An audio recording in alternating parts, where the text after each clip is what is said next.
High বন্ধুরা, আমি crispy baby corn করবো। বেবিকর্নগুলোকে আমি নুন জল দিয়ে একটু ভাপিয়ে নিয়েছি, নিয়ে টুকরো করে নিয়েছি। এখন এগুলো আমি কর্নফ্লাওয়ারের মধ্যে কোট করে নেব। আমি এই যে বেবিকর্নগুলো সব কর্নফ্লাওয়ারে কোট করে নিয়েছি। তারপর একটা ব্যাটার তৈরি করব। এখন ব্যাটারটা গোলাবার সময় আমি ভিডিও করতে ভুলে গেছি।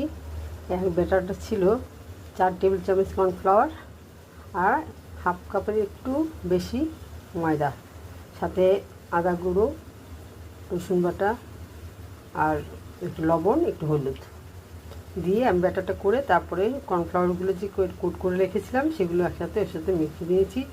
নিয়ে আমার খানিকটা ভাজা হচ্ছে এবং খানিকটা ভাজা হয়ে গেছে। আমি ভিডিওটা তুলতে ভুলে গেছিলাম একদম। এখন হচ্ছে, কতটা ক্রিস্পি হয়েছে।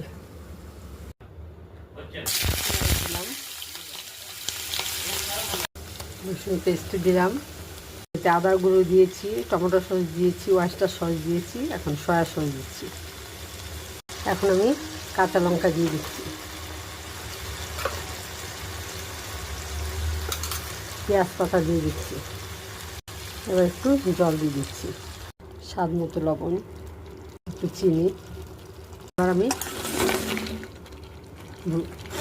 পাকোড়াগুলো দিয়ে দিলাম। আমার বেবিকর্ন ডান হয়ে